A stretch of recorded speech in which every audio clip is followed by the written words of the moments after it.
A tela começa completamente preta, nenhum som, apenas o vazio, até que o barulho metálico de moedas caindo no chão quebra o silêncio como um aviso de que algo terrível está prestes a acontecer. Uma a uma, elas ecoam no escuro, pesadas, frias, definitivas. Então surge a pergunta que conduz toda a história.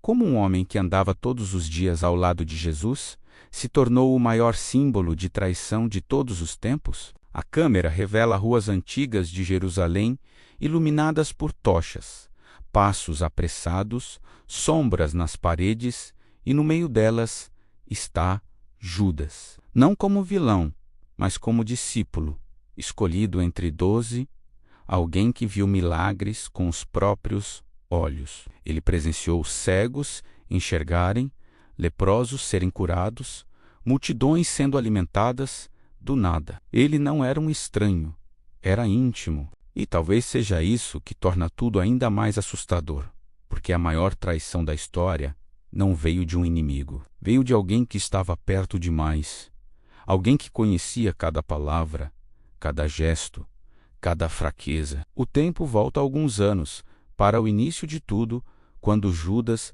ainda era apenas mais um homem comum, em meio ao povo oprimido por Roma, vivendo sob impostos abusivos, soldados violentos e a promessa antiga de que um Messias surgiria para libertar Israel. Quando Jesus aparece, falando com autoridade, realizando sinais impossíveis e atraindo multidões, a esperança renasce como fogo. Judas decide segui-lo, assim como os outros, acreditando que finalmente o reino prometido estava chegando. Mas havia um detalhe que poucos percebiam.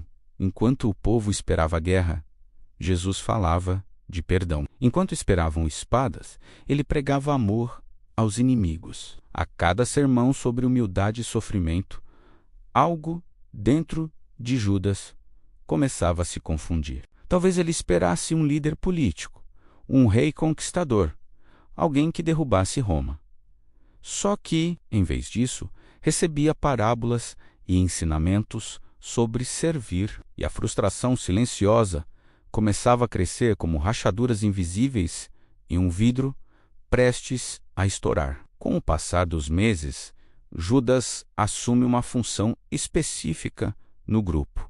Ele carrega a bolsa de dinheiro. É o responsável pelas doações, pelas compras, pela organização dos recursos. Parece um detalhe pequeno, mas revela confiança. Entre 12 homens, Jesus entrega justamente a ele o controle do que sustentava todos. Só que o peso do dinheiro também traz tentações. O som das moedas se mistura à dúvida, ao cansaço, ao sentimento de que talvez tudo aquilo não estivesse indo para lugar nenhum. Enquanto os outros discípulos sonhavam com milagres, Judas começava a calcular resultados. Ele queria mudanças rápidas, respostas concretas, poder visível. E quanto mais Jesus falava sobre entregar a própria vida, mais distante Judas se sentia. A fé que antes era chama vira brasa fraca. A admiração vira impaciência. E a proximidade começa a se transformar em conflito interno,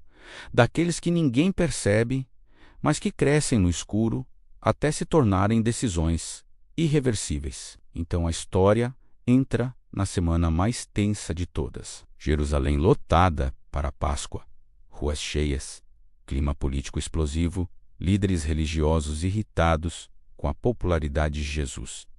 Eles querem silenciá-lo, mas existe um problema. As multidões o protegem. Prendê-lo em público poderia causar revolta. Eles precisam de alguém de dentro, alguém que saiba onde encontrá-lo, longe dos olhares do povo.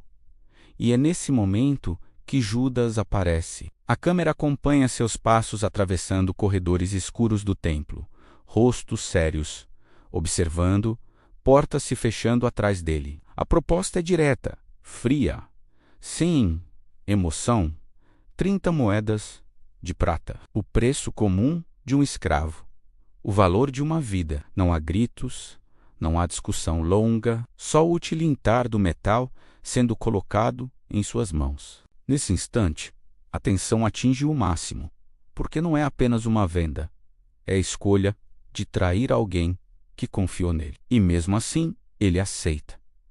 Chega a noite da última ceia, uma mesa simples, pão, vinho, amigos, reunidos, como tantas outras vezes. Mas o clima está diferente, pesado, como se o ar tivesse difícil de respirar.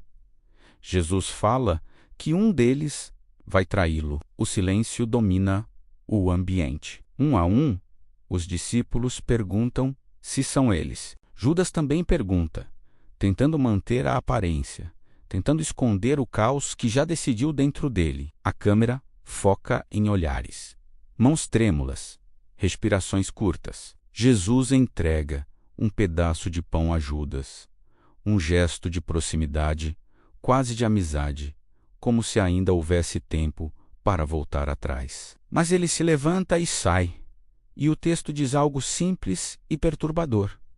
Era noite. A escuridão do lado de fora parece refletir exatamente o que acontece dentro dele. Cada passo o afasta não só do grupo, mas de tudo o que viveu até ali. No jardim do Getsêmani, Jesus ora sozinho, enquanto os discípulos lutam contra o sono. A paz do lugar é quebrada por tochas surgindo ao longe, boces, armaduras, espadas. Judas volta, agora liderando os soldados e guardas do templo. Ele conhece aquele lugar, sabe que Jesus costuma orar ali. Não há confusão, não há erro.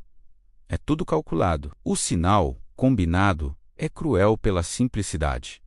Um beijo. Um gesto que deveria representar carinho se transforma na marca da traição. A câmera desacelera no momento do contato, como se o tempo parasse. Soldados avançam, cordas apertam pulsos, discípulos fogem em pânico. E Jesus não resiste. Nenhum exército de anjos aparece. Nenhuma revolução começa, apenas silêncio e rendição. Talvez naquele exato segundo Judas perceba que nada saiu como ele imaginava, que não existe plano secreto, que não haverá demonstração de poder, só a consequência direta da escolha que ele fez. Quando o dia amanhece e a condenação se torna real, a culpa cai sobre ele como um peso insuportável. As moedas que antes pareciam solução agora parecem amaldiçoadas. O som delas já não é vitória, é condenação. Judas corre de volta aos líderes religiosos, tenta devolver o dinheiro, diz que errou, que traiu sangue inocente. Mas ninguém se importa. Para eles, ele já cumpriu sua função.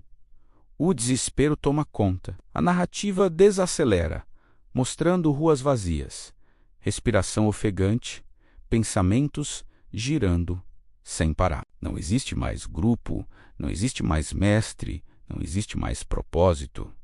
Só arrependimento tardio. E talvez essa seja a parte mais trágica de toda a história. Perceber o erro quando já não há como consertar. A solidão se torna maior que qualquer punição externa. Ele não é perseguido por soldados, mas pela própria consciência. Enquanto isso, a história segue sem ele. Jesus é julgado, condenado, crucificado, e o mundo muda para sempre. O nome de Judas atravessa os séculos como sinônimo de traição, mas a pergunta permanece ecoando. Ele foi apenas ganancioso ou um homem que se perdeu entre expectativas erradas, frustrações e decisões impulsivas? A câmera revisita momentos do passado, os milagres, as risadas, as caminhadas ao lado do Mestre, mostrando que ele já esteve perto da luz. Isso torna tudo mais humano e mais assustador, porque mostra que a queda não começa no grande erro, mas em pequenas concessões, pequenas dúvidas ignoradas, escolhas silenciosas que se acumulam. A traição não nasce de repente. Ela é construída dia após dia, no interior de alguém que para de acreditar. A tela volta ao escuro do início. O som das 30 moedas reaparece, caindo lentamente, uma por uma.